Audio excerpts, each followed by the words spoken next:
All keyboard mechanics, I need y'all's help figuring out this freaking car. So first off, as this vehicle runs, you will start to notice that this is gonna start icing up. I already feel it getting frosty. Look.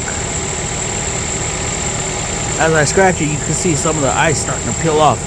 Now let's wait a couple seconds and y'all will see how frozen this pipe gets. And I want to know, why is this pipe getting like that? I don't understand. Why is my pipe freezing? And it's causing the AC to not work. And look, right here, it's already getting icy.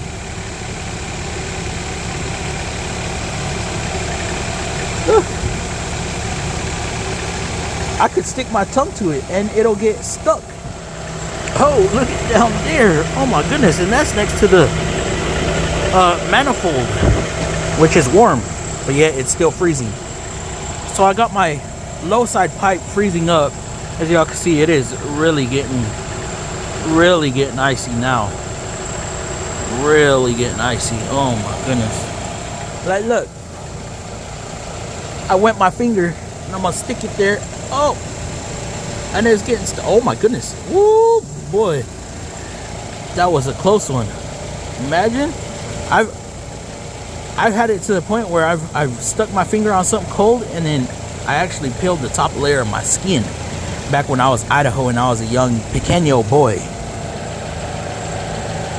All right, so now that the pipe is frozen over, let's go see why it's freezing over. So AC systems all work on heat transfer.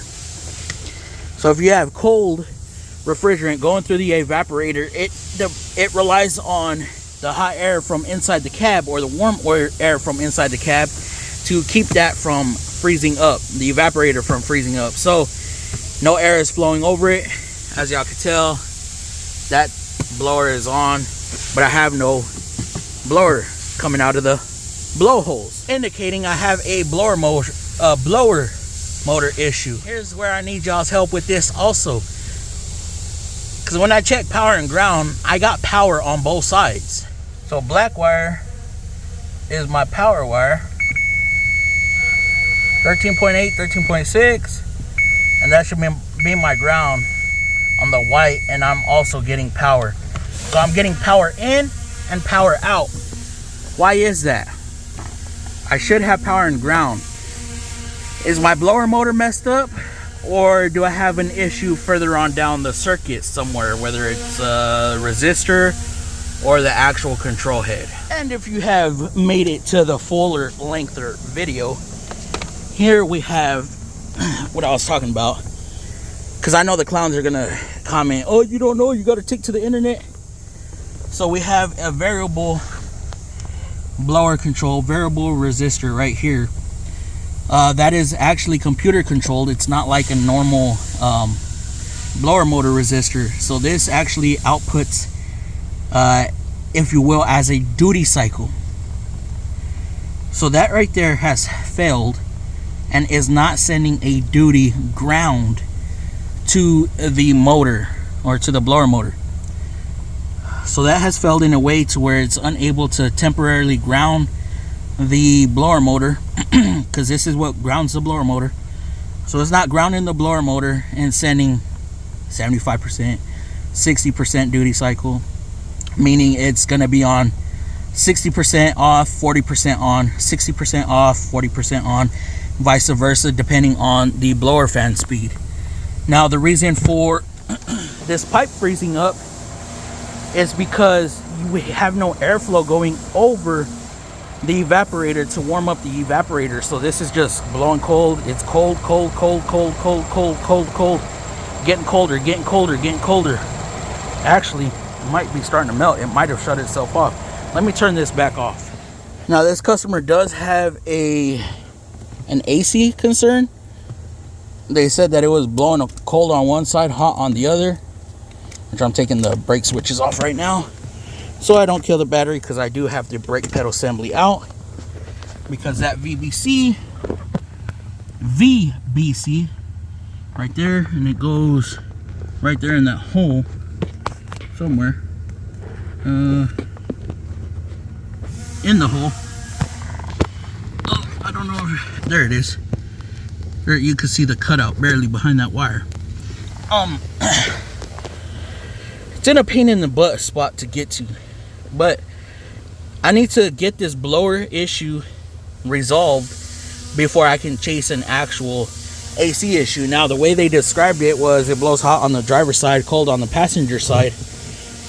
It could be because of the actuator on the driver's side. These normally strip out, and so you get no more movement for the driver's side, but I checked it and it checks out fine. So first and foremost, I do have to get this blower issue resolved.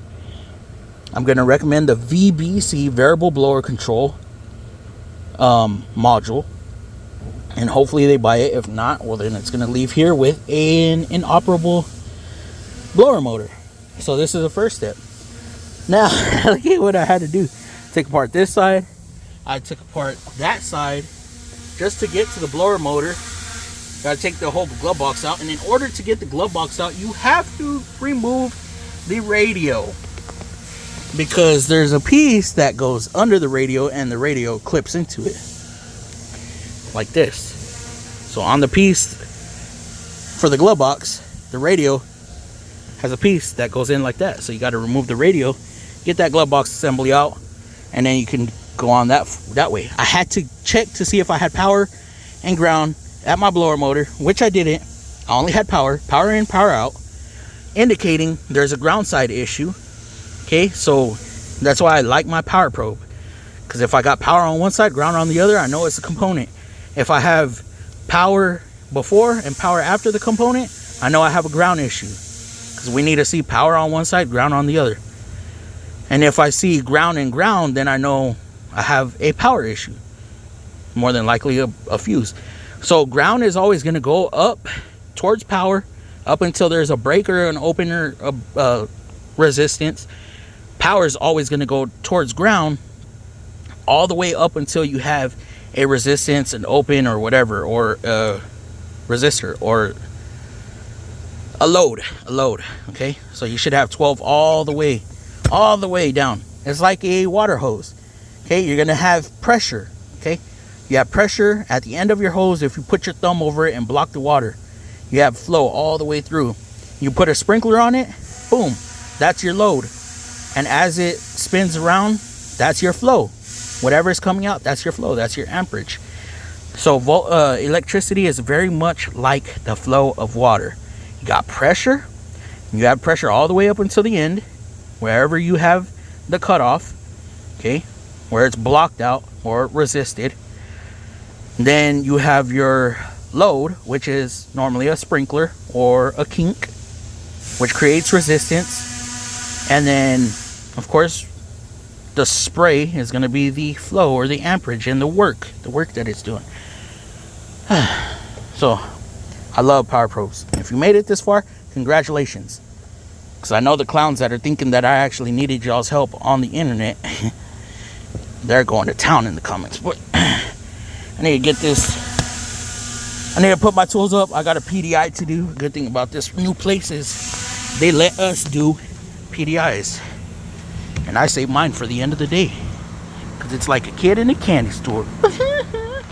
And now you can see my pipe is no longer frozen. It is very condensated though. If we were outside, it would probably be a lot worse, but being that we're inside in the AC shop, so there's not a whole lot of moisture inside the shop right now. So like, comment, share, subscribe, turn post notification bells on so you don't miss another upload. This one's done. Hopefully I fix it tomorrow too, if we have the parts.